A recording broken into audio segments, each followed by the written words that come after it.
Hey everybody, it's Dale Jr. here again for the Dale Jr. Download. A great guest segment coming to you today. We got Mario Andretti coming on the show. I have never had Mario as a guest. I'm excited. Can't wait to talk to him. Let's get started. The following is a production of Dirty Mo Media. All right, in the Bojangles studio. Well, I'm not in the studio again. I will be next week, but everyone back home running the behind the curtains part of this is in the Bojangles studio for the Dale Jr. Download, and this is our ally guest segment. We're going to have an ally, a true ally, on the show, Mario Andretti. Mario Andretti, oddly, me and him have kind of become friends. I guess we could call each other friends. Wouldn't throw that around too loosely with an icon like Mario Andretti. But he did give me some laps in a two-seater around Indianapolis, so I feared for my life, but I thought, you know, if there's one way to go, riding with Mario Andretti would be a hell of a way to do it. And he also came to one of the most important events in my life, and I'll talk about that later in the show, but I'm excited for this.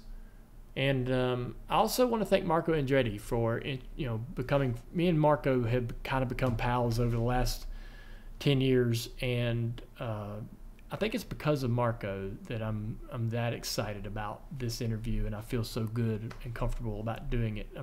Otherwise I think it'd be very intimidated to be about to interview Mario Andretti. But I want to thank Ally for sponsoring this episode, or the guest segment of the Dale Jr. Download. Ally is such a great partner for myself and everything we do with creating, paint schemes for Alex Bowman or anything else we have going on with Dirty Mo Media. Ally's been a great partner for us and a great ally as well. So they're bringing allies to our show every single week, and this is absolutely the same.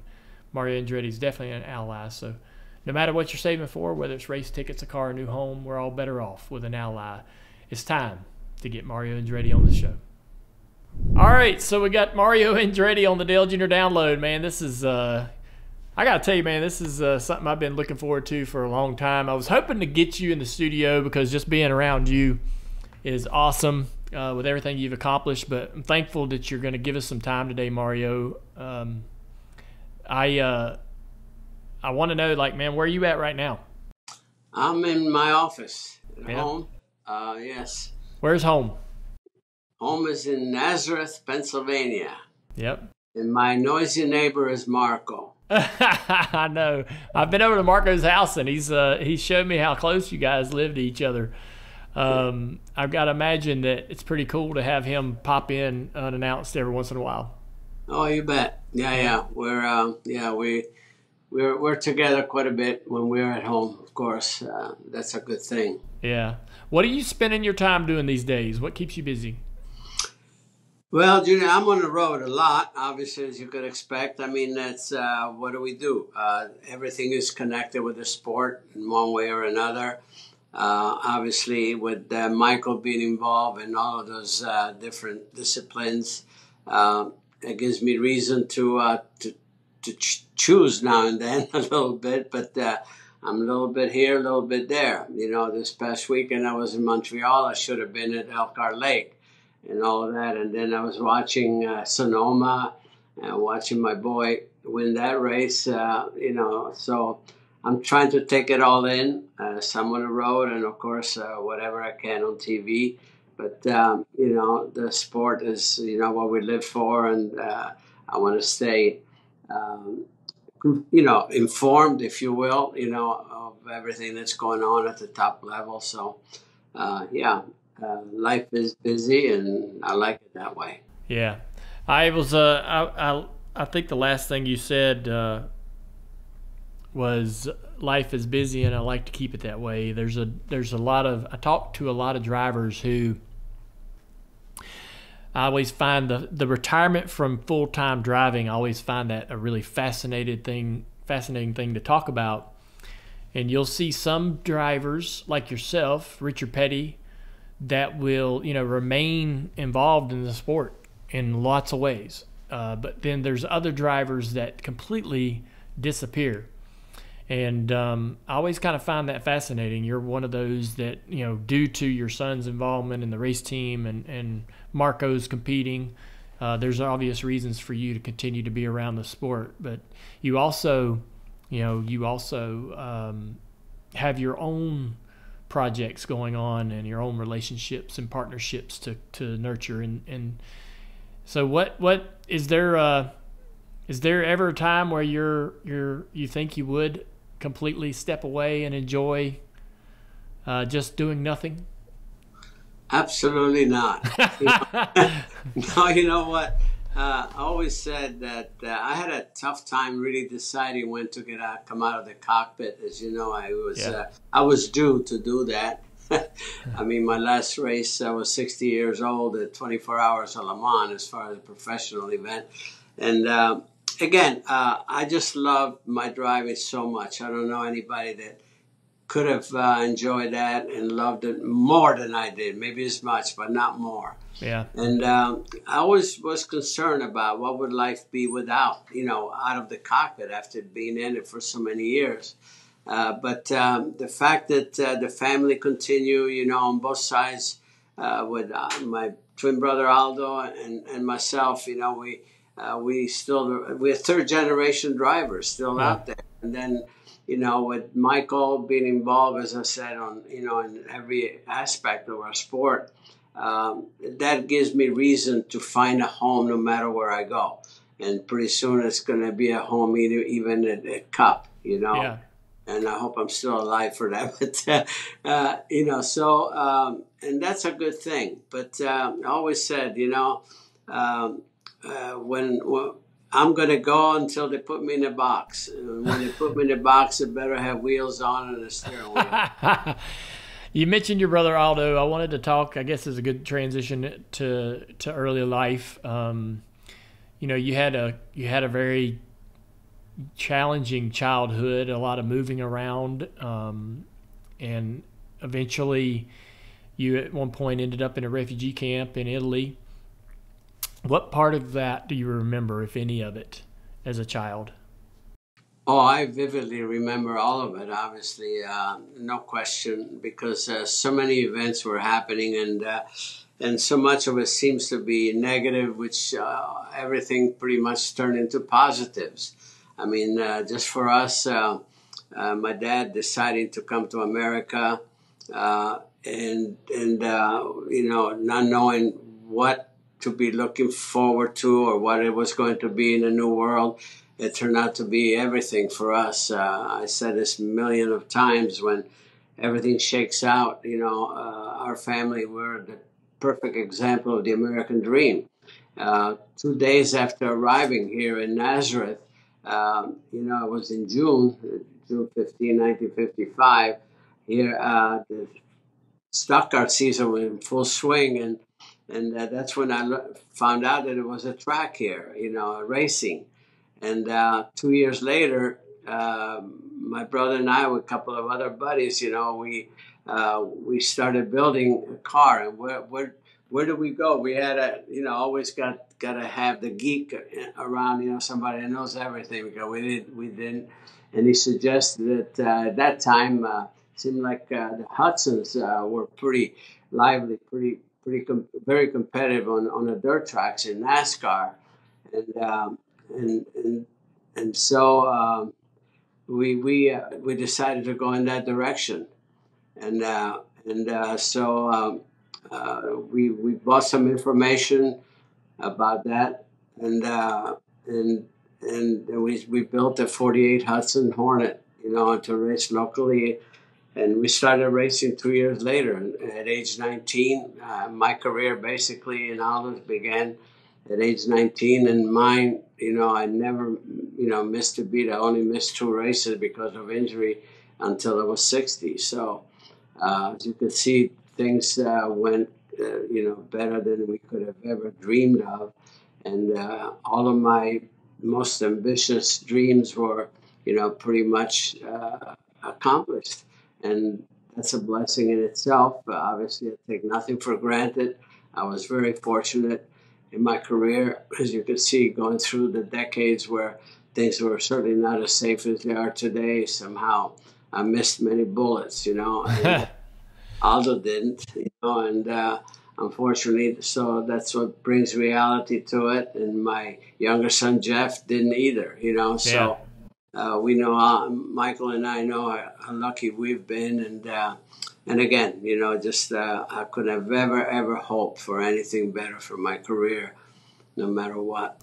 So before y'all built the Hudson, though, y'all were you were living around Nazareth Speedway. Y'all had bought driver's suits in Italy, and you had told these folks at the racetrack in Nazareth that y'all had competed in Formula Junior back in Italy. I mean, what before the Hudson, what had you raced at all?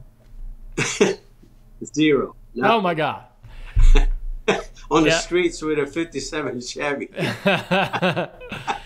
No, it was interesting that you bringing this up.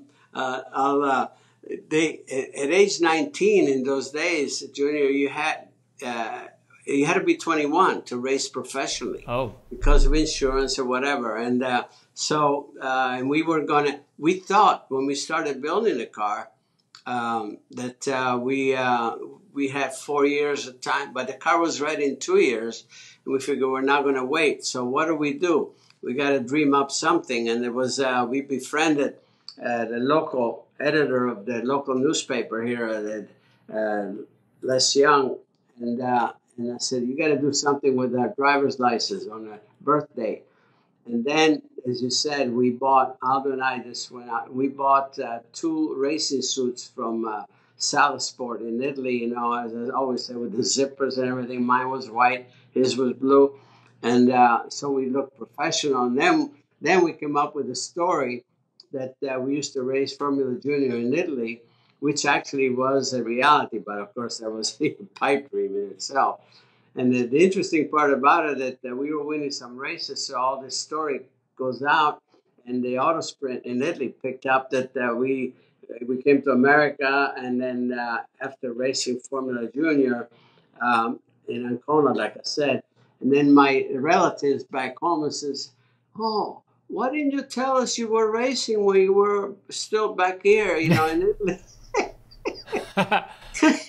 And this story went on because Chris Economaki picked it up, Oh, yeah. News. And, even up until recently, that story was still alive. We started racing Formula Junior, but somehow we looked the part, and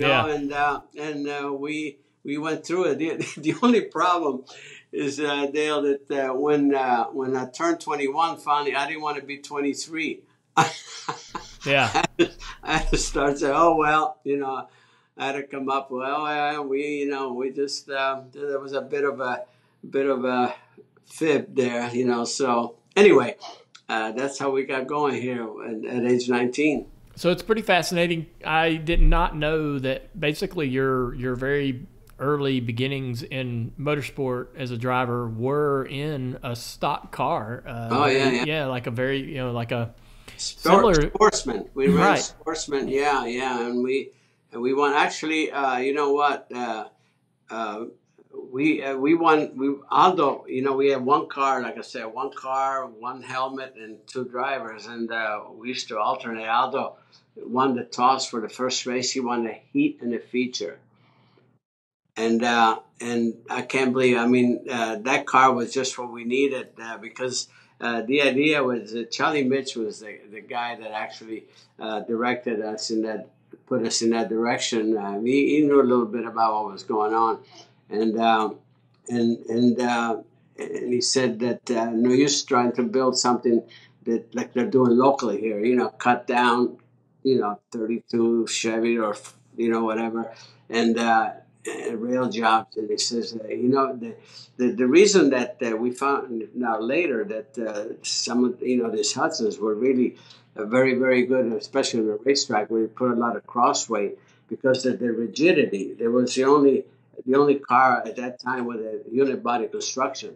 So the torsional rigidity really made it so you could lay out, on a nice drift on the outside and the car would just hold nicely, and that worked for us. So yeah, I the first 2 years, 59 and 60, it was all just stock cars for me. And then I got into midgets and all that. How did you get to midgets? I mean, the midgets would take you to open wheel racing eventually in the mid '60s, but how did that opportunity to race in the midgets happen? Well, I was actually I was dating my future wife, and I talked her father into buying a TQ, a 3/4 midget, and he bought it from Jack Harvey, from the president of the organization. It was a famous deuce that Bobby Marshman had driven, so it was a competitive car. And I'll tell you the deal I made. I made a deal with him that I'll give him 50% of all the money that I earn racing, and then when we sell the car, he gets 100% of it back. So I made a deal that he couldn't refuse. It was pretty tough for me though, but to keep it going. But it was the best thing I could have done, because they had really a good series. In those days, they were running like 3 different tracks during the winter, and Hempstead, Long Island, well, the two major, Hempstead, Long Island, and Teaneck, New Jersey, and all the top midget drivers from the ARDC were running there, So, and some of the scouts, some of the other teams that were looking maybe for a young driver. That was a good place to go, and that's how I got my ride in with the Mateka brothers in a full midget. After that, but even there, I won some races. Actually, I won the biggest race of the season, which was a 100-lapper at Teaneck with Len Duncan, one of the top guys, in midgets at the time, if ever, finished second to me, which was awesome. And so as you can see, it was just a matter of you go to school, you go first grade, second grade, and they try to promote yourself and never stay there. You start winning, go to the next level, and that's what really worked for me. I got into ARDC midgets from there, got into sprint cars and USAC sprints. Luckily, then from sprints, to champ cars. So it was step by step. But as soon as I felt that I was, winning by luck or whatever, then you don't stay. You can make a career in any of those divisions, obviously, but as soon as you think you can, make some noise there, you gotta try to move on and go to the next level, because no matter where you are, which level you're in, you're working just as hard. Yeah. You're, in 65, you had a breakout year in open wheel, 25 years old. Still relatively young in terms of your racing career. You go to Indy and race in the 500. While all of this is happening to you at such a rapid rate, it feels rapid. It feels very, like a William Byron rising through the ranks. I can't imagine you now, after everything you've accomplished, being lacking confidence or not being able to go out there and feel like you can win. But at a young, Dale Earnhardt was a rookie at one point. Dale Earnhardt was learning from the veterans and mistake prone at one point in his career.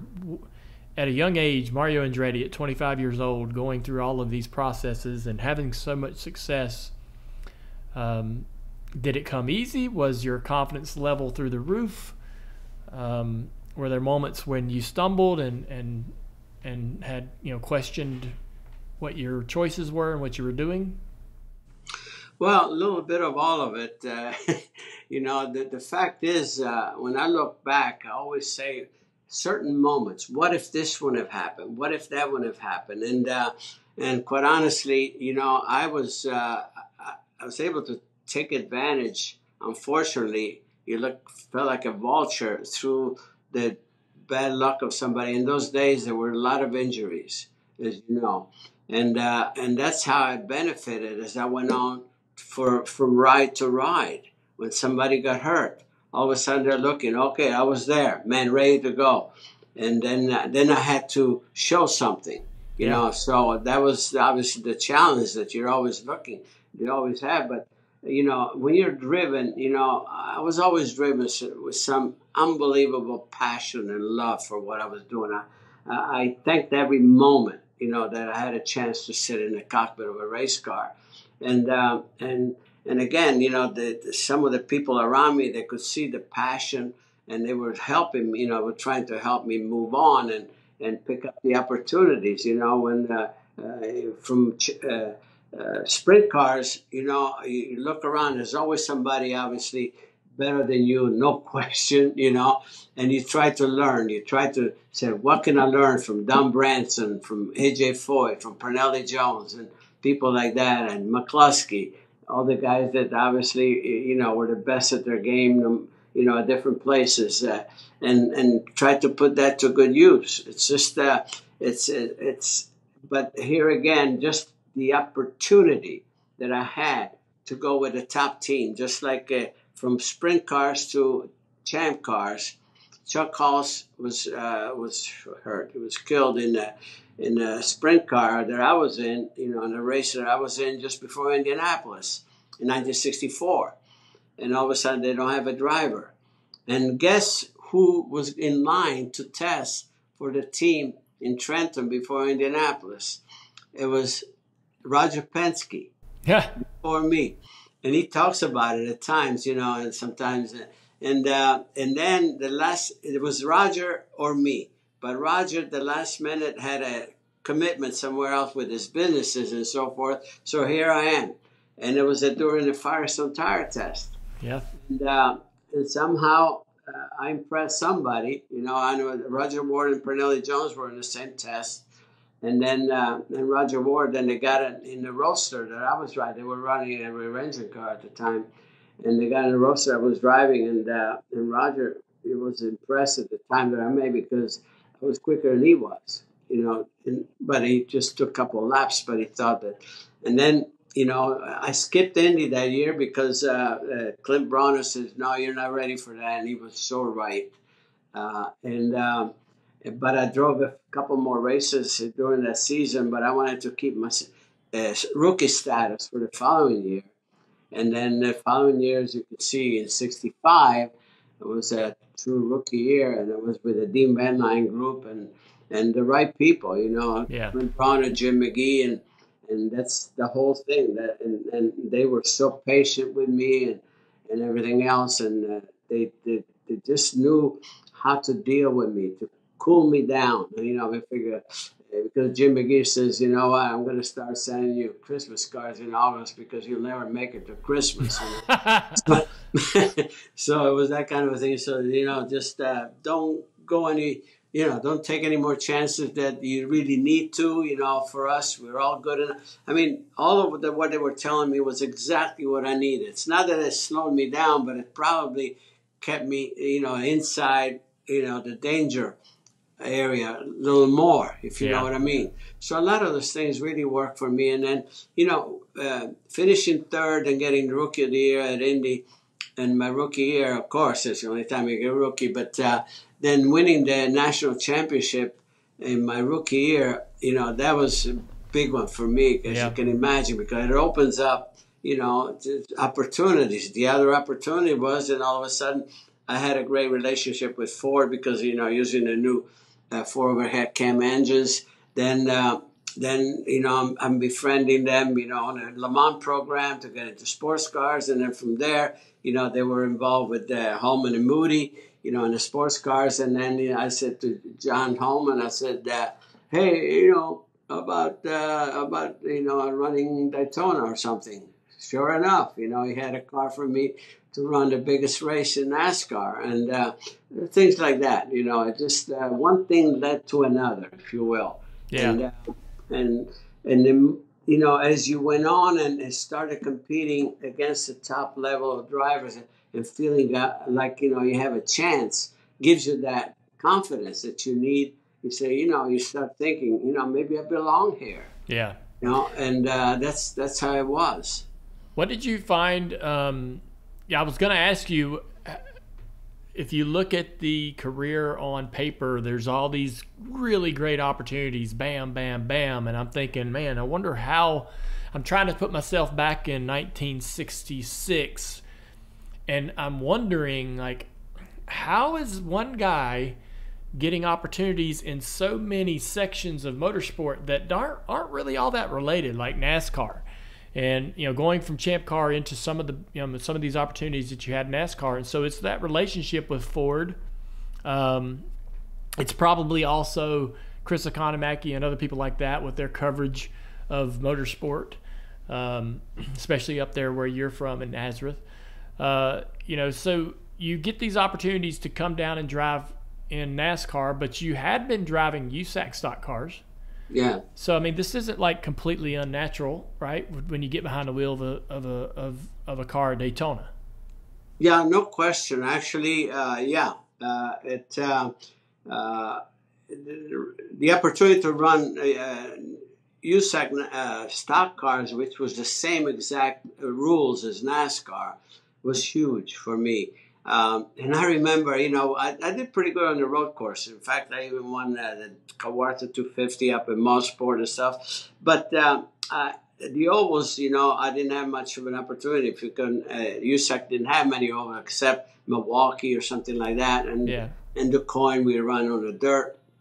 But here I am, and actually,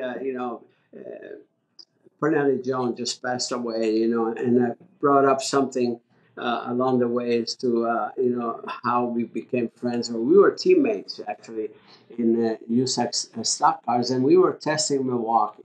And I couldn't come close to his time.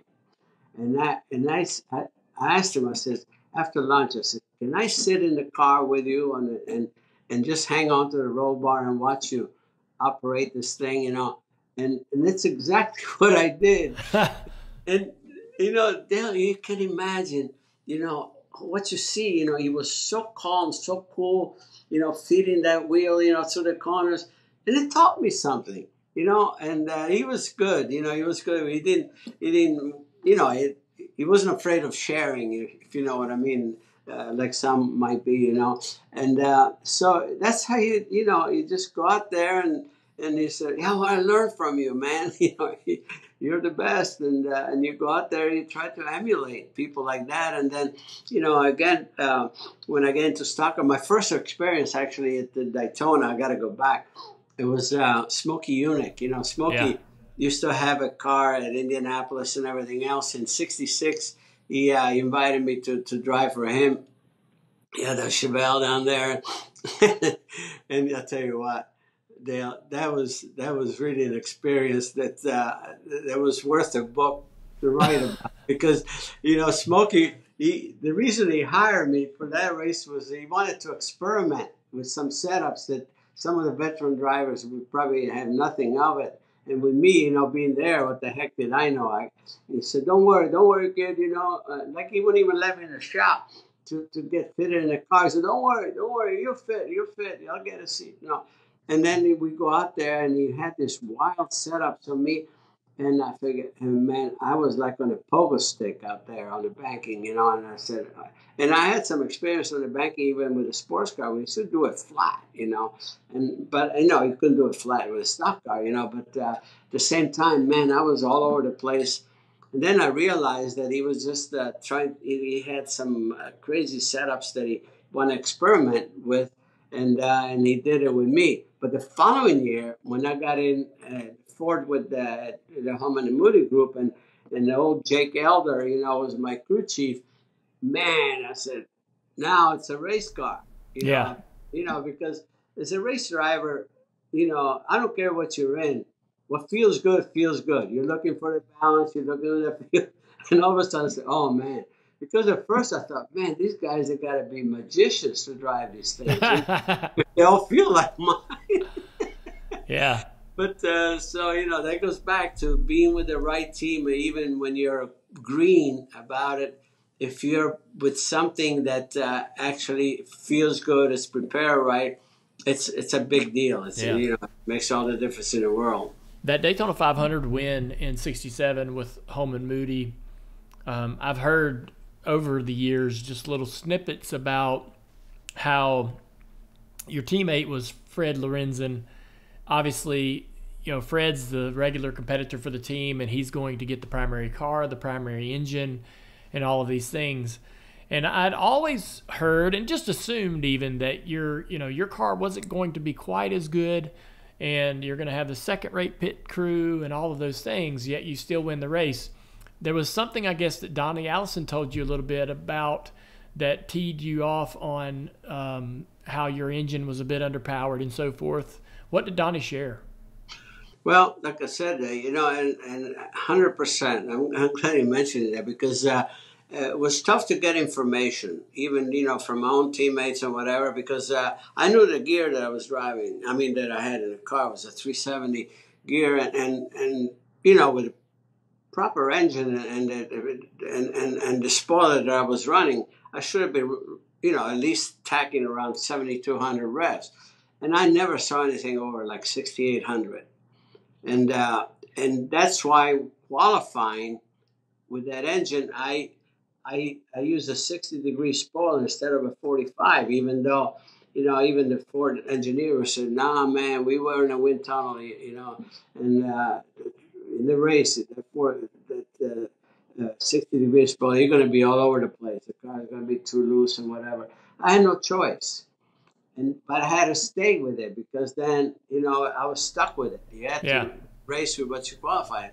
But then I find out, I asked Donnie, I said, what rev should I be pulling? He says, you should be pulling around at least 771, 7,200 revs.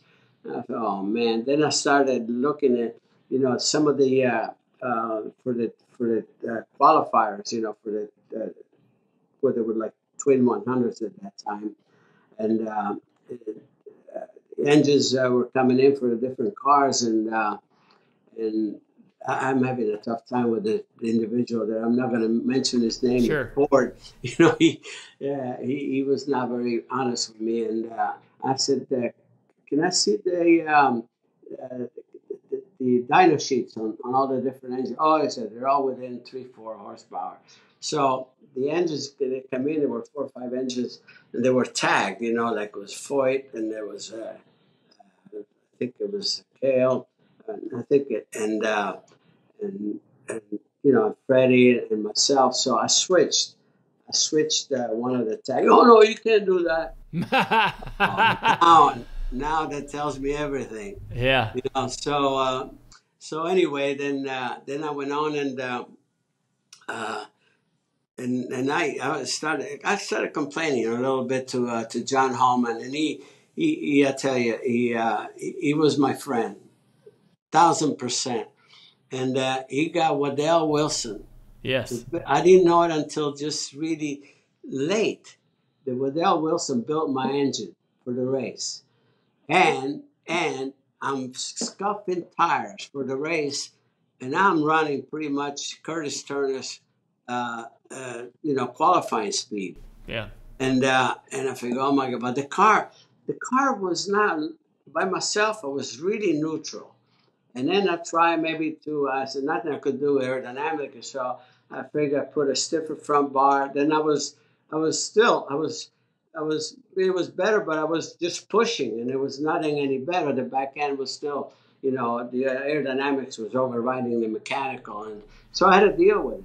Yeah. And the one thing that I learned early enough is that, I started 12th, and I got myself into the lead pretty quick. And leading, I was in pretty good shape.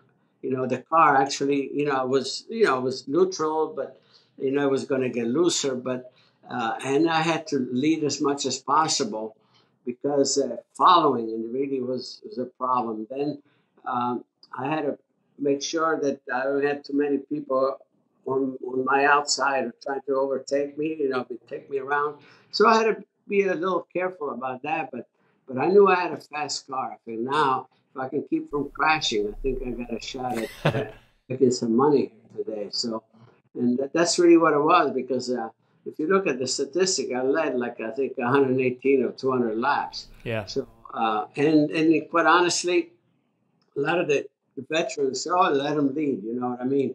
And, we'll get him later because in those days, if somebody was on your tail, there's no way on the last lap, if you were running first, if you're going to win.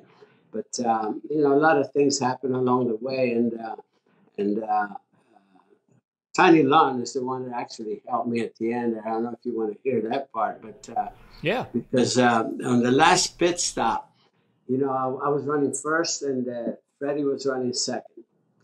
And we came in for this, at the same time for a stop. And they held me up and they said, well, you said, I thought you needed a rubber on the right front spring, because you were loose. Well, I never asked for anything, but they held me up and he went out first. And he was already, turn one by the time I left the pits. And man, that really teed me off. So I drove like I was qualifying. I caught up with him. And then I passed him. Of course, you pass him easily and stuff. But then I couldn't shake him, And this was the last stop, and unless you had a yell or something. But and so we're down maybe about 15 laps from the end. We're coming up to lap some cars, and I'm coming out of turn 2, and it was coming up with Tiny Lund, and he was driving, your car, number 42, and he pulled to the left. He motioned me to pass the right, typical, gentleman, and I'm coming right up to him, and then I swerved to the left, almost in the grass, and that startled Freddie, and I think he lifted that point. He must have, because when I came out on the other side, I could hardly see him in the mirror. And he never, and I broke the draft. And then I just drove, I figured, you know what, I got to just stay on it. And I had some pretty clean air, and I just drove my butt off, and he never caught up with me. And there was no yellow, and then that's how I won the race. And so, and I think there was a yellow with about 2 laps to go. And then the race ended in a green. Like in those days, they didn't have. Right. But but he never caught up with me. I just broke the draft, and so I put Tiny Lund on my Christmas. Yeah. Card. But So, Waddell Wilson, though, he built a motor for me. I'll tell you what, and he's my hero. yeah, he's a legend in the NASCAR world for his ability to create a lot of power in all the motors he built. He was What a a difference guy. that make, man. Yeah. In 1969, you're gonna win your one and only Indianapolis 500. Pretty incredible. You had a really fast car, but crashed in practice, I suppose.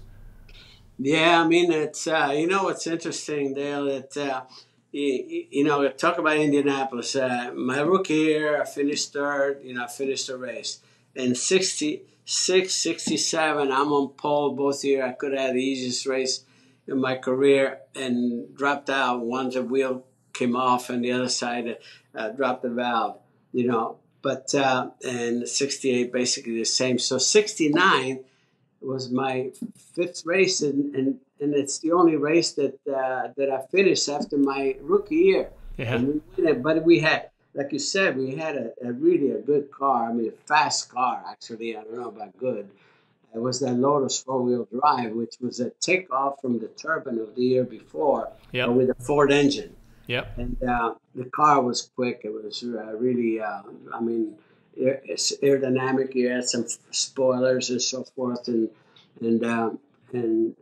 but the teammates, actually on the Lotus side, they had a couple of suspension for 2 crashes. Even Graham Hill was one, and Mike Spence was the other one.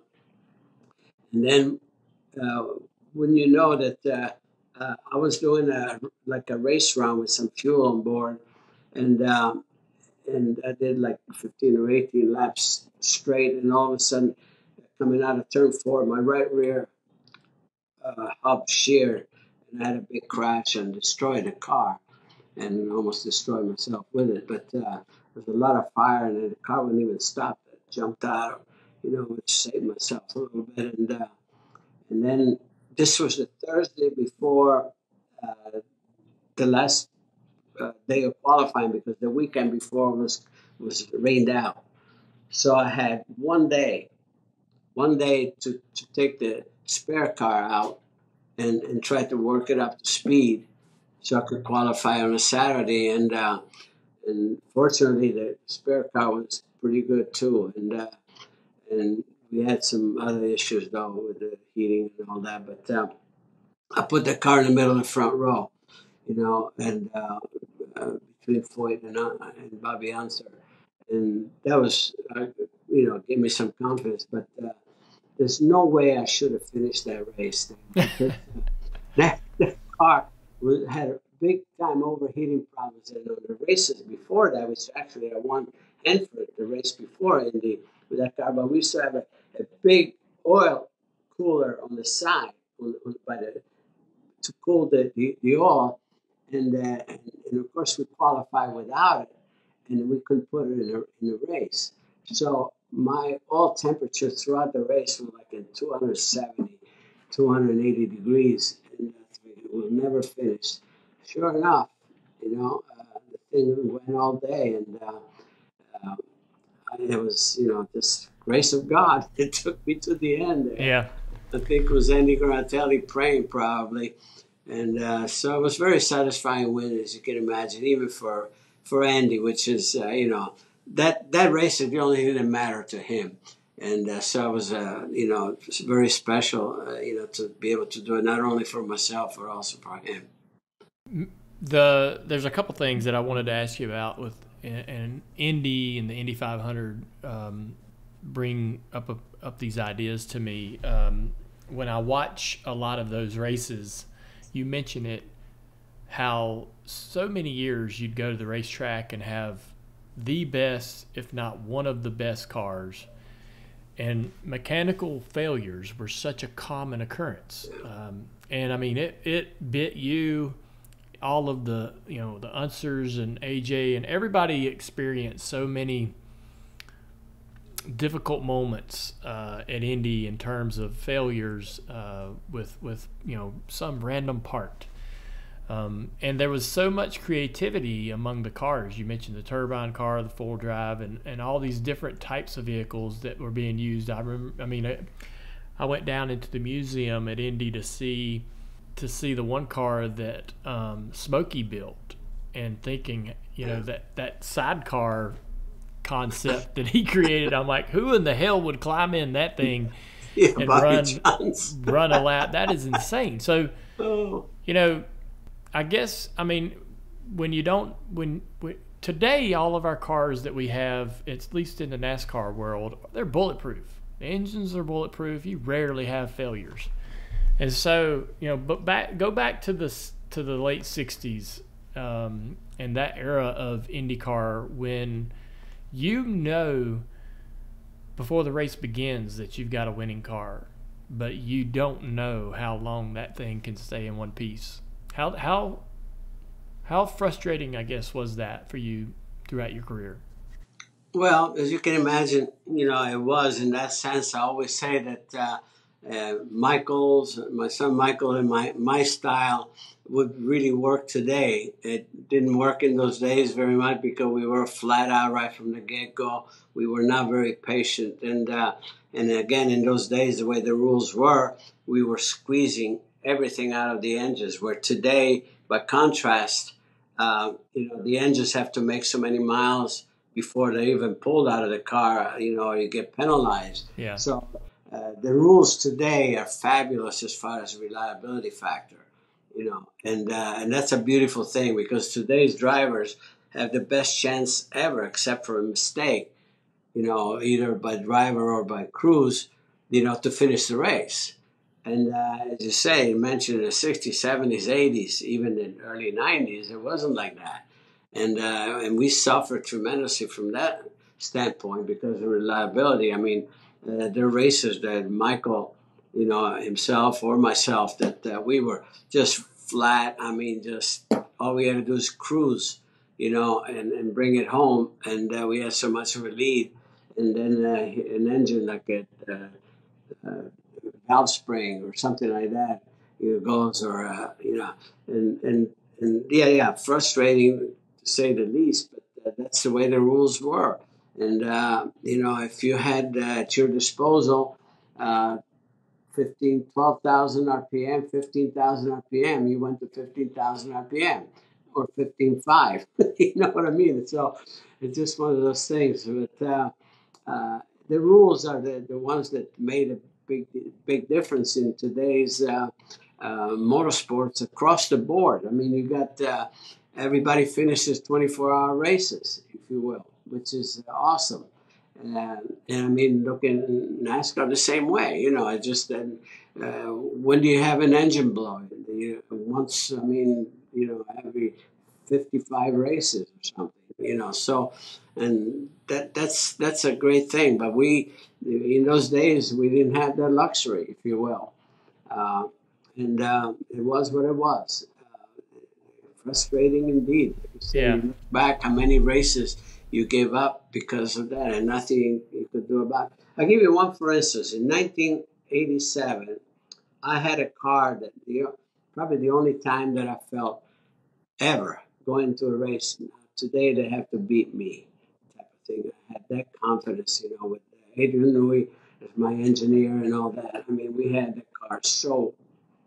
I mean, we were in a sweet spot the whole month. And anyway, here we go. I got the new Ilmore and Chevy engine in there, and it was kind of a new situation.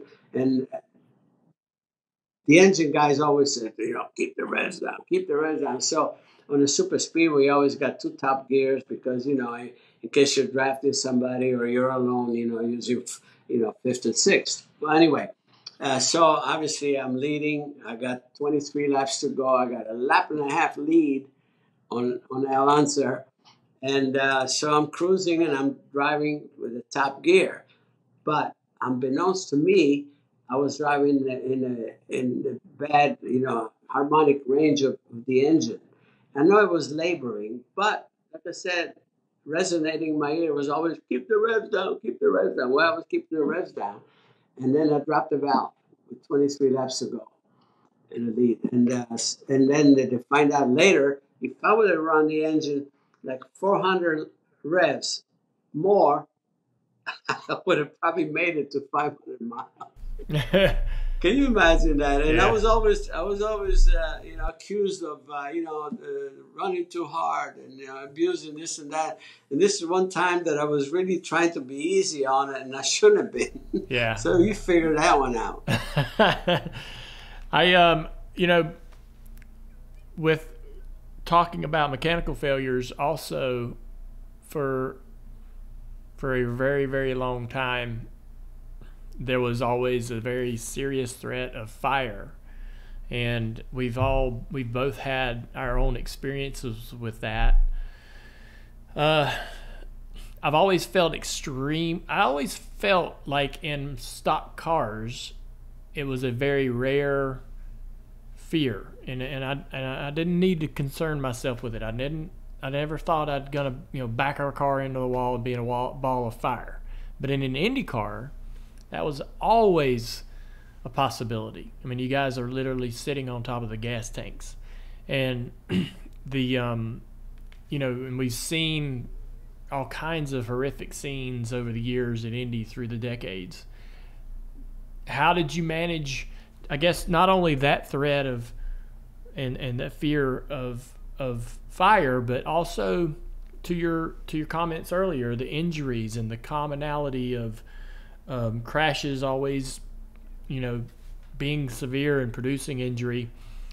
You might not have talked about it openly in the moment when you're doing it, because you can. As a race car driver, you never want to tell people you might fear something or you might be apprehensive about something. But now, looking back on those days, how did you guys compartmentalize the dangers? Because those dangers were never more real in motorsport than in IndyCar in the 60s and 70s and 80s. Yeah, I mean, there's no question about it. And quite honestly, you had to be numb in your mind to these potential dangers because, believe me, you knew that possibilities was there because it was all around you. It was happening to your best friends and so forth. And but if you're going to be in a business, you could not dwell on it. You had to just somehow thinking, putting yourself in the hands of, someone bigger than you, and I believed, I'm religious to that point, that I believe that I always have asked for some help, and I think I got it. We had an uncle priest in the family, and I think he did some overtime work for my half, I think. And somehow, I don't know why I was so fortunate. Going back, like you're talking about the fuel, in 1965, 66, 67, we had, we were having 75 gallons of fuel on board. I had, 30 plus 37 gallons on each side, and I was in the middle. You know what I mean? Did I ever, they think, oh, well, okay, this could be pretty much a bath here. But you could not dwell on that in those days because there were so many other factors, not just the fire, but, the safety just wasn't there. Even the integrity of the chassis and so forth was nothing like, we're experiencing today. There were no crash testing, that was ever part of the construction of the cars. And again, you just had you knew what you knew at that time, and you had to go with it. If you were going to race, you had to be ready to, to deal with the potential danger and hope and pray it's not going to happen to you. Quite honestly, I had a young family, in my life, and I was, I can just not imagine what my wife was thinking all along, about, knowing that some of our closest friends, were not there anymore, and they had young kids, and then yet, she would not ever make me feel guilty for trying to just doing something I love and satisfying myself and taking, so much risk. And so I had that help on the side without realizing. Even later on, when you start reflecting on your life, you figure, oh my God, look how, fabulous, she could have been just one important measure in my life that could have just destroyed my mind in that sense. But no, she didn't ever, so all of these things. But any of this danger potential was overcome by my desire to do what I wanted to do at all costs. I was just thankful to be there, having that opportunity, and that overrode everything else. And that's all I can say, because, like I said, we're not all that stupid, but sometimes you just want to be numb to certain things and not dwell on it. And that's really what got me through it all. I think, you never did run NASCAR after that, that little opportunity, a few opportunities you had in the 60s. I know why you went, you go to F1, then you have this really incredible career in IndyCar. So I know there were commitments that probably limited other opportunities like that. But did you ever, in all those years, have a curious mind about going back to NASCAR or having another opportunity at Daytona or anything like that? Well, realistically, I was really fortunate, as I said, that I was able to, to join one of the top teams, factory teams. And that was not always available. That was that option, the more time went on, it just dwindled because of, more professional commitments, if you will, even sponsorship-wise and so forth. So that reality sort of vanished to some degree. And so I had so much else, that I wanted to pursue. My objective also was, to really, at one point, get into Formula One, because that's where my love for the sport I was born. Just basically following Formula One when I was just a young teenager. Yeah. And and I had done Formula One. Actually, I got a good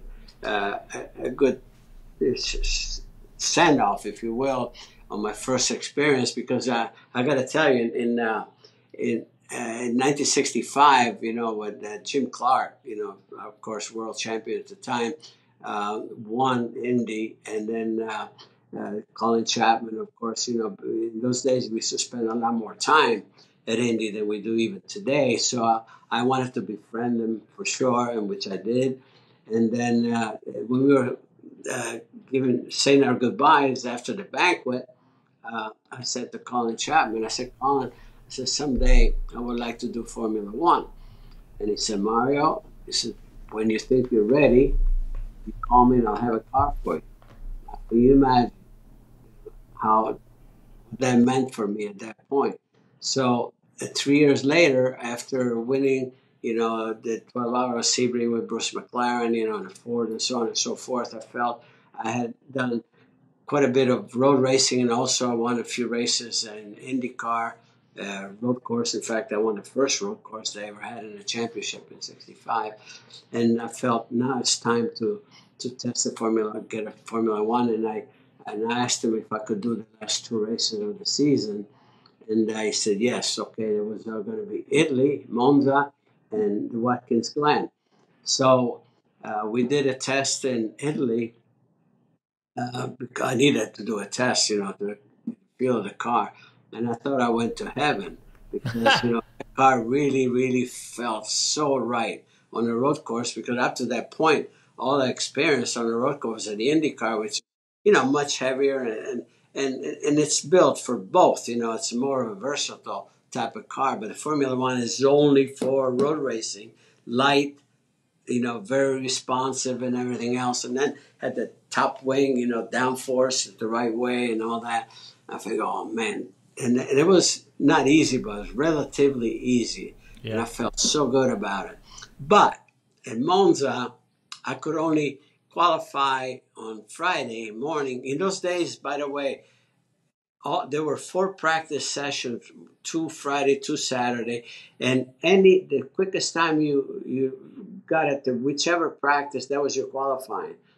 That's the way qualifying was. So I had to qualify in the first practice session on the Friday because I had to come back to the States to run the Hoosier 100 on the dirt because I was going for the championship in '68, and so it was important.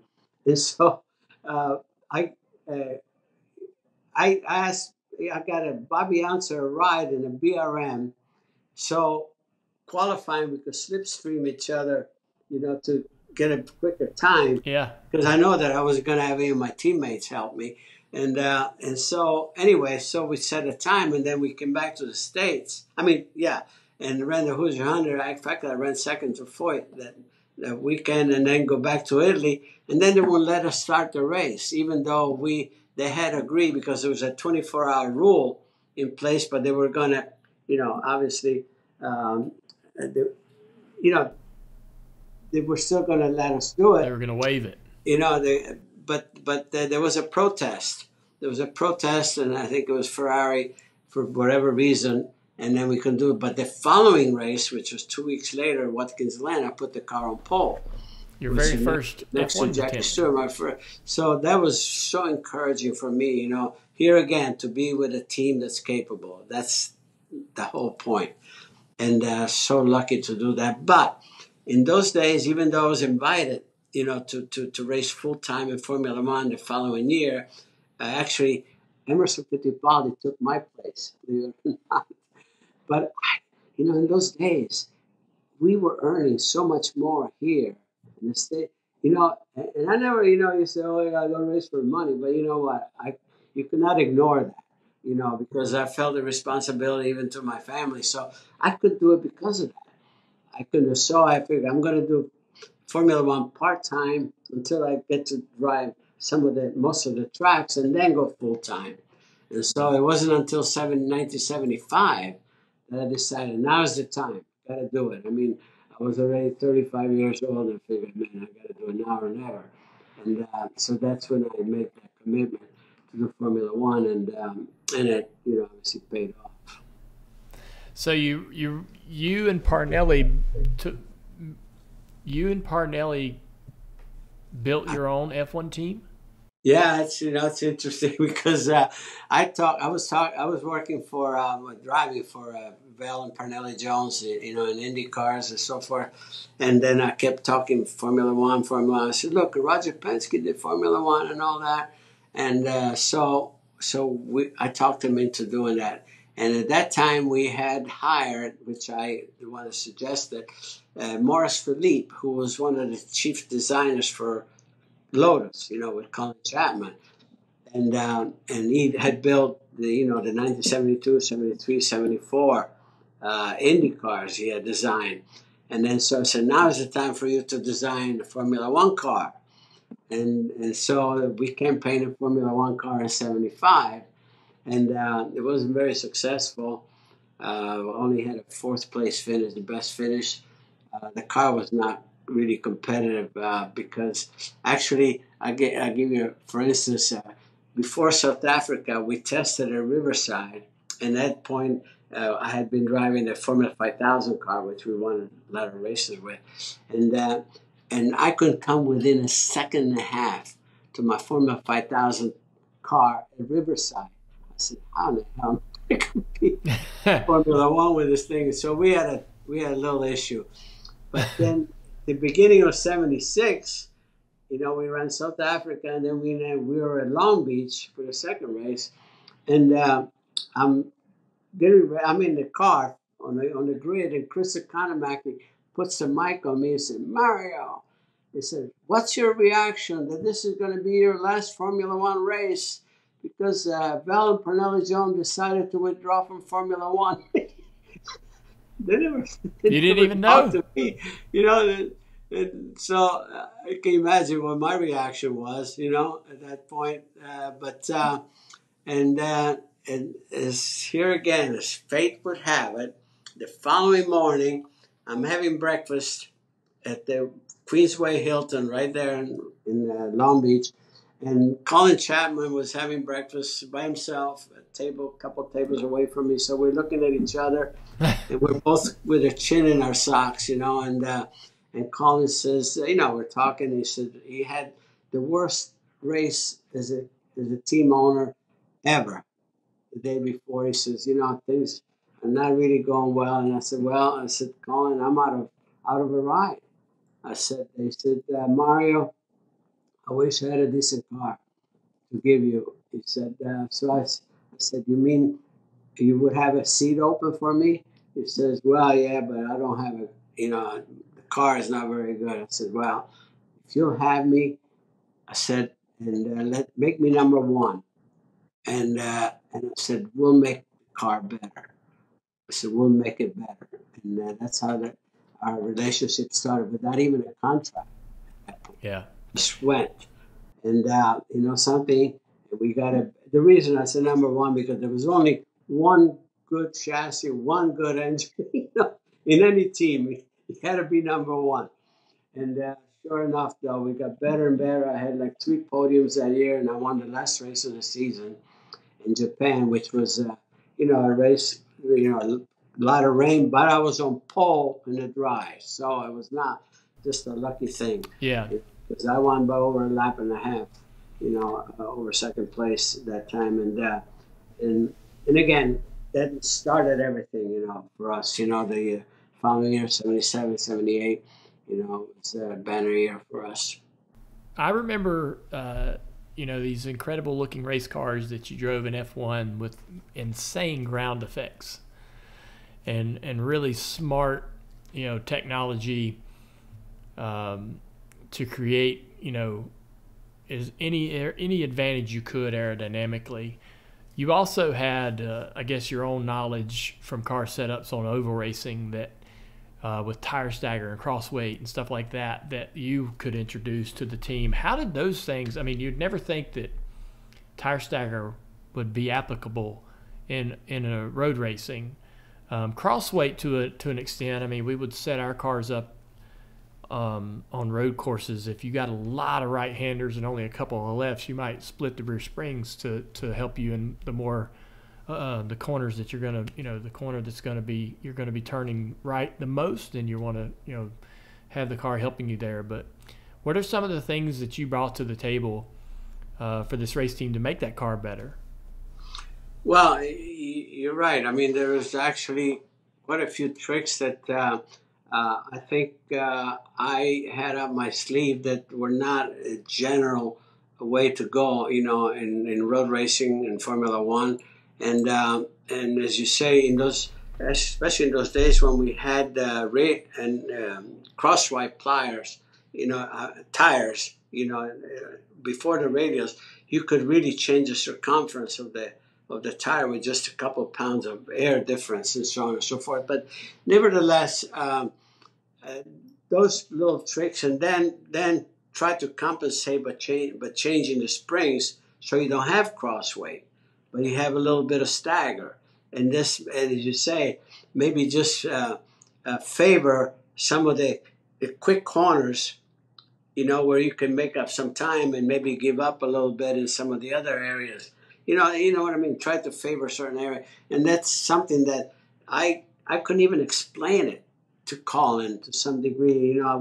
He said, "Why are you doing that?" I said, "Just do it." I said, I can't even explain it. And then, yeah. But then even on the ground effect, we had no idea that we actually started with ground effects, because all it was, whenever we were just throwing ideas around at the end of 1976,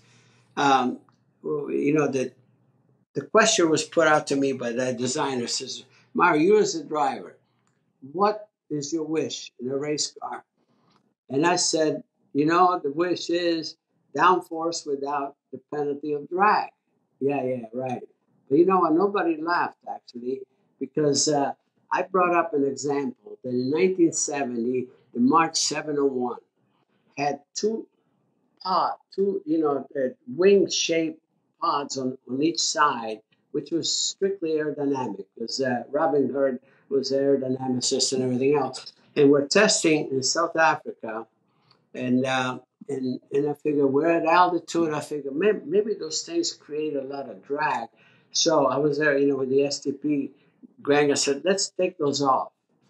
So they took them off, and all of a sudden, I'm flying the front end more. I had to put four degrees of front wing to compensate for those.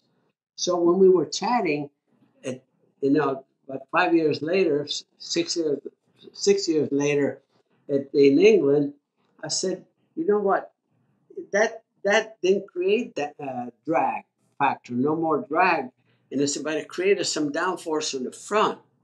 I said, "What if you just put something like that shapes, but longer, go wheelbase to wheelbase, and put a fence on the side," which the others didn't, and see what that does." And we started ground effect without knowing, but as we went on in the season, we learned something beyond. I was testing in Hockenheim in Germany, and one corner, the Busch curve that connects the two long straights, is a long right-hander, and going in there, obviously, when you get a roll in the car, I was closing the gap, between the ground and the fence, on the side. Yeah.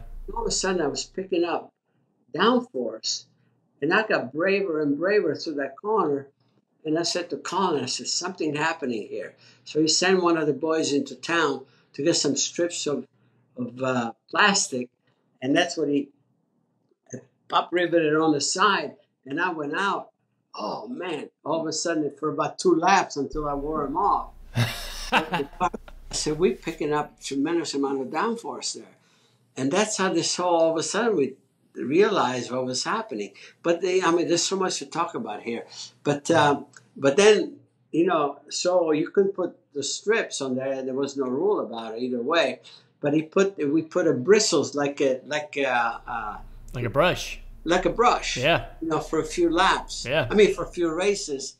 because it was better, not as good, but more consistent.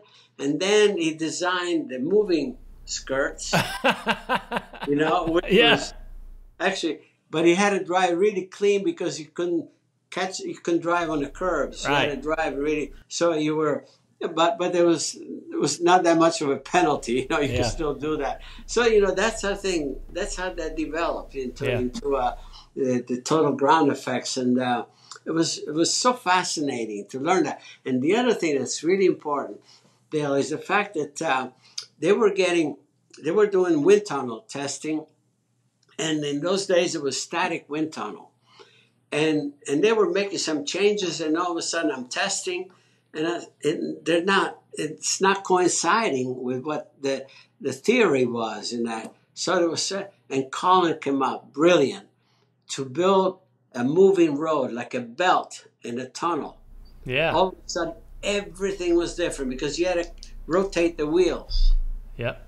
And the airflow was totally different, and that's how everything started being perfected, started zeroing in on what was going on. So there was so many incredible things happening, like during that one season, 77. And then the 78 car, which are Lotus 79, cleaned everything up. They cleaned the diffusers and did a lot of things to make it better. But in 77, I ran out of fuel twice, leading any one of those races that I could have won. It would have been a world championship in 77 as well. And in Canada, I had a lap plus lead on Jody Scheckter. On the last lap, my engine blew because it was running out of, the Cosworth was experimenting with just one ring pistons, which I didn't need. Yeah. And they ran out of oil, and it blew the engine on the straightaway, my straightaway, Andretti straightaway. And on the last lap, and even finishing that race would have been a world championship in 77. Can you imagine that? I can't. So, you make it to F1, and you're having success. Obviously, F1, the success of a team and the competitiveness of a car, especially during this time, there's so much being learned in ground effects and all the other things, the mechanics of the car. The success and speed of the car will ebb and flow, but you're here. You made it to F1. Why would you ever leave? Well, it was a good question because what was happening here is that like in 1979, then Colin obviously perfected a lot of things, and he built the Lotus 80, which had more downforce and so forth. But it was like I keep telling, actually, it used to drive him crazy when I say that. I said the Lotus 80 is like a beautiful lady with a very elegant dress and everything else, but with cancer inside in the body. What I meant by that, he did not improve the chassis, the tub. And with more downforce, you had to run a lot stiffer springs and everything else. And we were getting so much, and then the torsional problem, we had no torsional actually stability at all. And I proved it to him. We were testing in Spain, just jumping the curb. Every time I jumped the curb, the car felt different in the next corner. And somehow we were losing. He was either losing into something that was not jiving between us. And it became so frustrating that I had to get out then. Yeah. I had to find, and there was no team. I joined Alfa Romeo in 1980, and that was not a good experience.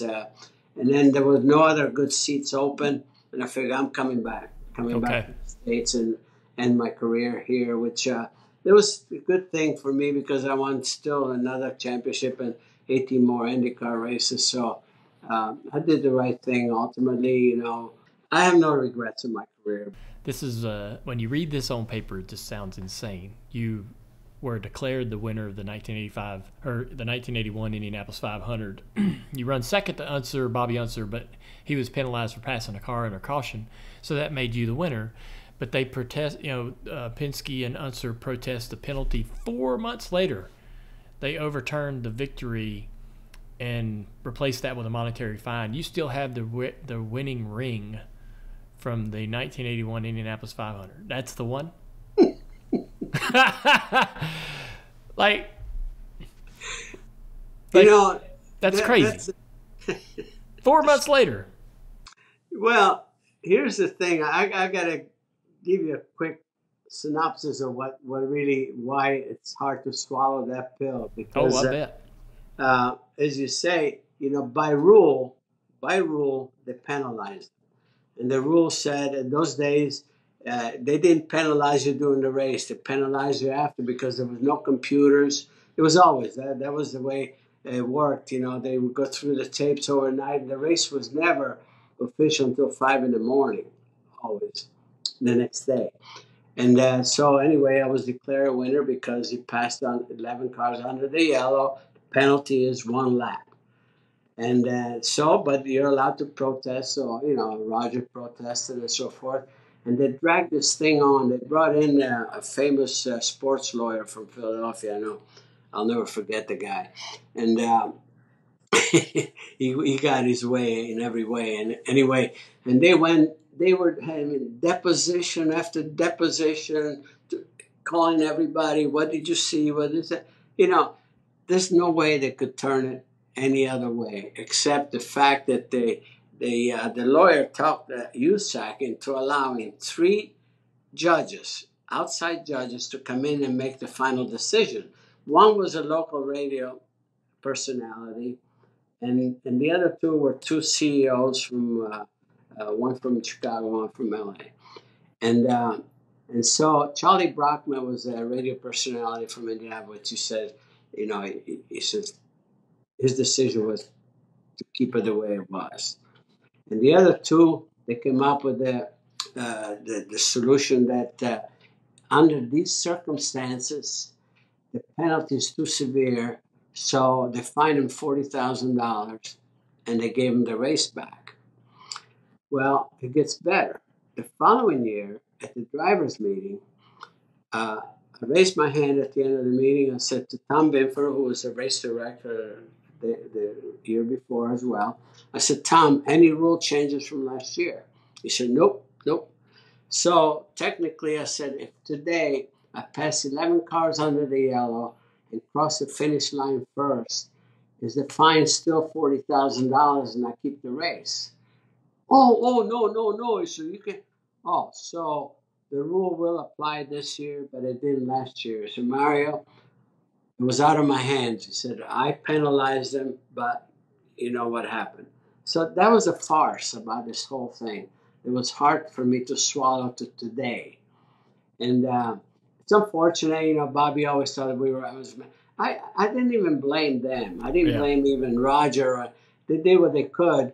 But I blame USAC. I blame USAC for allowing an outside force to come in and dictate how to interpret a rule. That was the part that actually got to me, and I could never forgive that. Yeah. To USAC. Yeah. And so I still think legally I won that race. Yeah, for sure. I love the fact that you're wearing the ring. They wanted it back, and I wouldn't give it back. I wouldn't give it back, and I would wear it every day. You had this really incredible return to kart, won a lot of races, got to race with your son. That must have been incredible to be able to spend a lot of those years competing and working right alongside Michael. I mean, obviously the Andretti family is really big, and there's a lot of people that with that Andretti last name that competed. But what are some of your fondest moments with Michael? On the racetrack, off the racetrack, what are some of the times that you really appreciate the most? That's an easy one.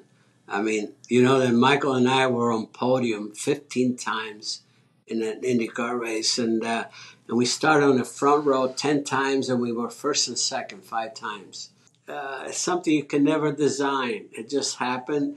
And when Michael came on the scene there, he was at the top of his game, obviously, and then because of that, I mean, I was standing up on the seat more than I would have usually. And I was on my way out. He was really at the top of his game, but he gave me more life, in my career because he pumped me up. I remember the very first time that he did a competitive pass on me, and then he won the race. Um, it was at the Meadowlands, and he went by me actually with touch wheels, on a hairpin and so forth. And I said, "You little," and then I figured, "That's my boy." On the other side, not so bad, that's my boy out there. So there was that kind of a feeling, but looking back, there was great moments, that will stay with me forever, you can imagine. Racing with your son must have always been a big joy. I want to know, after you completed your career, looking back through everything that you ever done, who are some of the drivers? I guess give me a driver's name or two that you just always loved to compete against or looked forward to racing against. Well, let's face it, every level that you come up to, there's always somebody there, a current champion. The one that stood out to me and to today, even when I broke into the champ car ranks, in the Indy car, who was there? The guy that was the king was AJ.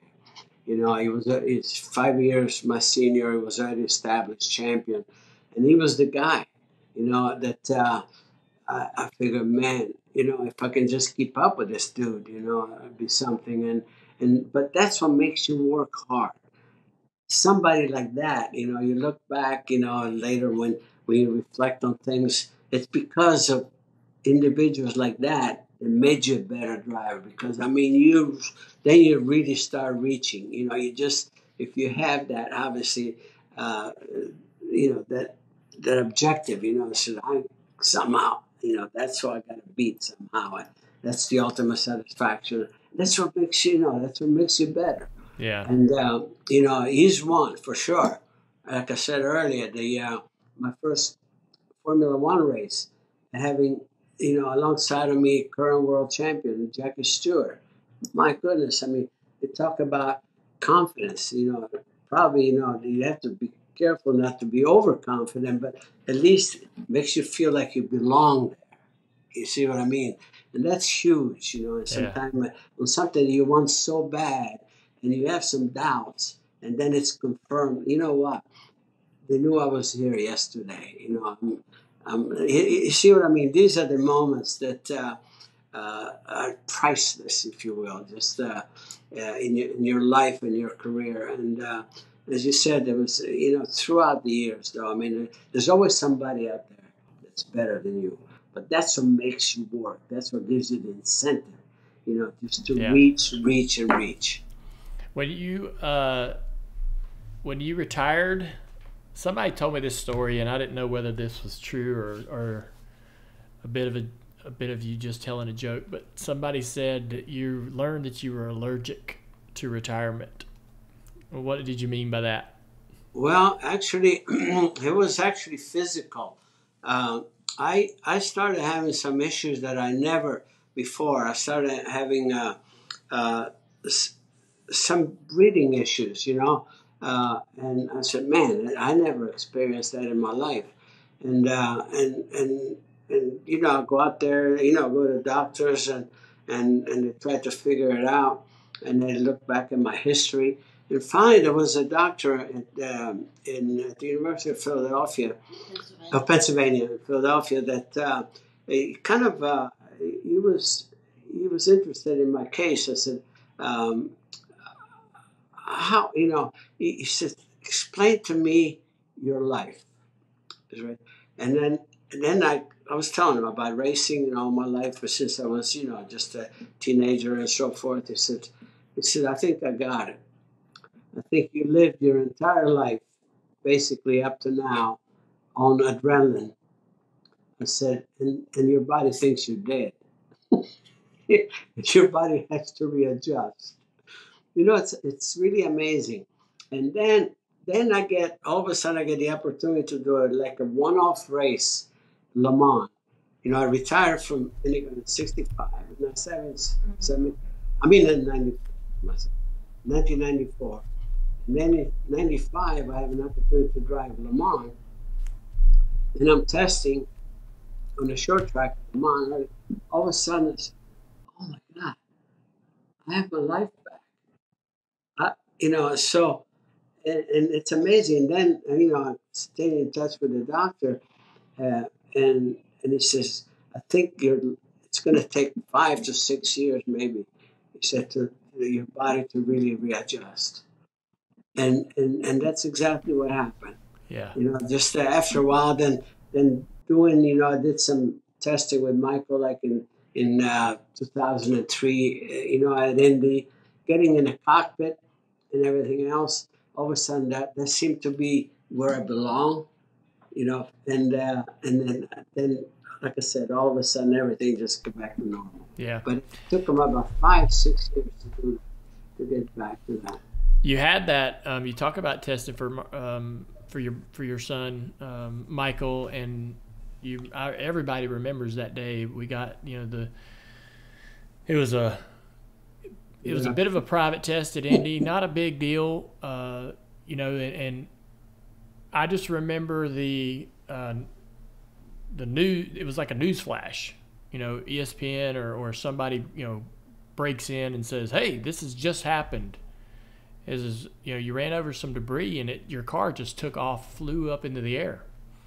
That was like, that was a scary moment for me as a fan and anyone else who knew the name Mario Andretti. What was that all like for you? Was that a big deal? I know you had some minor injuries from the crash, but emotionally, was that kind of the moment where you were like, yeah, I'm 63, I probably should just, not do this? Well, yeah, some of that, obviously. But, it's amazing how that all got started. Tony Kanaan was driving for Michael, and the race before Indy, he had a wrist injury in Japan, and they didn't think that he would be able to qualify for the race, but he would definitely be able to race. So there was a discussion there. In fact, we were just discussing at home. Barbie, my daughter Barbie, was there, and Michael was trying to figure out who the heck, could I get to just go in there to qualify the car, but not to race it, And Barbie says, "Dad, why don't you ask Dad?" I was there. He says, "Oh, Dad, what do you think?" I said, "I'll do it." I said, "If we got to have a proper test and everything else, I got to get familiar." Yeah. So there was a normal test, at Indy. There, like, all the teams were there. Yeah. Basically, it was an open test. Yep. And so it was be able to measure up and everything else. And it was a good car, the setups and everything else. They had a good car at the time, competitive. And I was feeling very, very comfortable with the car. And in fact, by myself, I had the quickest time that day toward the end of the day.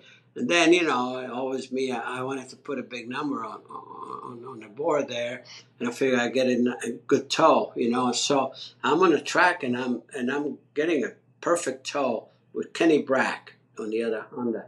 And going into turn one, I couldn't. I wasn't right on him. It was a good toe just coming up. So he was out of my sight, and he blew the engine, and he crashed. And when you're doing practice, you don't get the information that you normally in the race.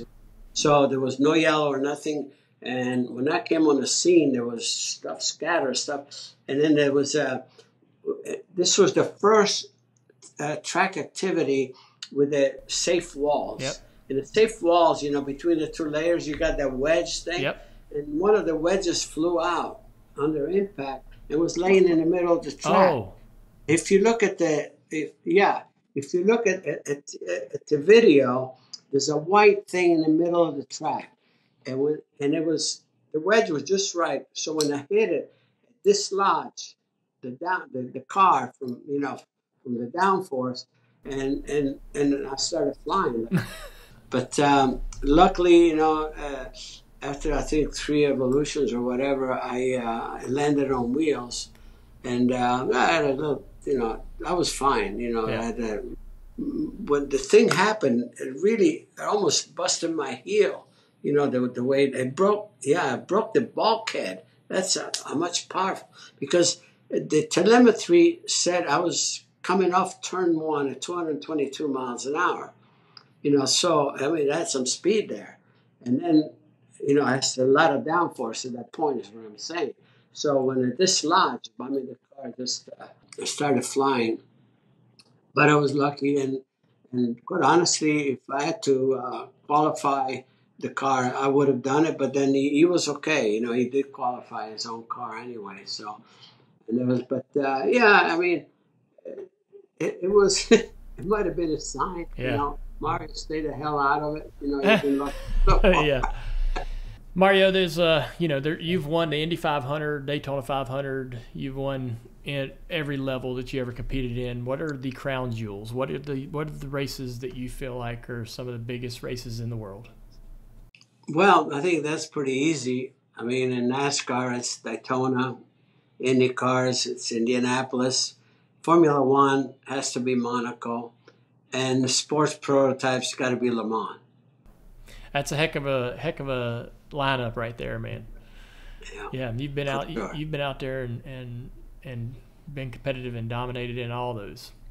Yeah, actually, they don't give me credit, but I won Le Mans in 1995. We won class. We finished second overall. But we don't get credit for that win, but I won Le Mans. I wonder if you mentioned you've had some success at Michigan over the years. IndyCar is a mixture of oval, road course, and street course. Do you do you think that IndyCar could ever go back to Michigan or ever add a large oval like that back to the schedule? Oh, I'd love to see that. I think, tracks like Michigan and so forth, they were, and I like the bumps too, I don't like really smooth track. Anybody can drive that, deal with the bumps and whatever, you keep searching for the line and all that. And I would have, but it's all dictated by the fans, Yeah. whether the fans, will be the reason that somehow IndyCar disappear after I think the split, a lot of things, that it created a lot of damage for that Yeah. series, and I think it's gaining its status back, but I don't know if it'll ever be what it was. But nevertheless, some of the tracks like that they used to run. I mean, it's going back to Milwaukee, for instance. Yes. That's a good thing. That was my favorite short oval Yeah. by far, only because all the different lines that you could Yes. use, the bumps and everything. And yeah, can you imagine Michigan? I mean, back in 193, it set a record 234 miles an hour. Yeah. You know what I mean? That was serious speed. Yes. And I still have the what do you call that thing? The computer straight. I had 252 miles an hour on the straightaway. Damn. That's crazy. One thing I wanted to talk to you before we let you go. It's been a great conversation. I really want to thank you for your time, but we can't let you leave without talking about Andretti's F1 efforts to establish a team in that series. Where does that stand right now? Well, all I can tell you, we're working feverishly every single day to be able to earn our way in there, showing that, I mean, we're serious. You're there for the long pull, and you're ready to meet all the requirements that they have in front of us. And it's just something very important for Michael, obviously, and I'm proud of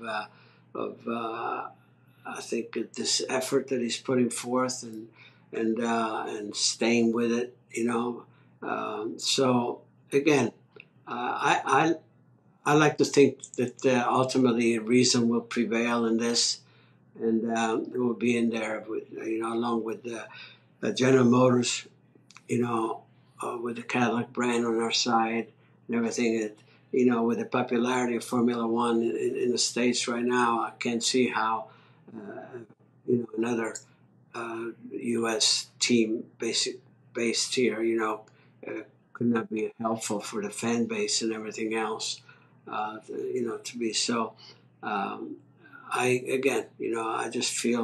I still feel very positive about it that, that ultimately we're going to be in there. Yeah. I feel like, I kind of come and go as a fan of F1 depending on what's happening in the series and the drivers and personalities, and my interest in F1 would dramatically increase if Andretti were to have a car in the field, just because of the legacy that you guys have already created and everything that you and Michael have already done. This seems like the logical next mountain for you guys to climb, and would be fascinating to actually, as a fan, be on that ride that journey, or be on that journey with the team, trying to find success and performance in that series. Yeah, I'm really proud of Michael's ambition, to do that. He's got some unfinished business there. I mean, let's face it, I'm the last American to win a Formula One race, and Michael is the last American to be on a podium in a Formula One race. It was in 1993 at Monza. So, we are part of it. I mean, this is our world too, so as long as we meet all the requirements, it's all inside the rules. I mean, there are 20 teams on there, but 20 drivers on there, but 24 drivers, or there are 10 teams, I said, but 12 teams are allowed. Yeah. We will make the 11th team, so it's not as outside the rules in any area. If for whatever reason you guys want to change, if you can help in any way, please do. I was gonna say if y'all wanted to change course, maybe the Earnhardts and Andretti's could team up and buy a couple NASCAR charters. We can go NASCAR. All right, racing. well that's open too. Man, I appreciate it, Mario.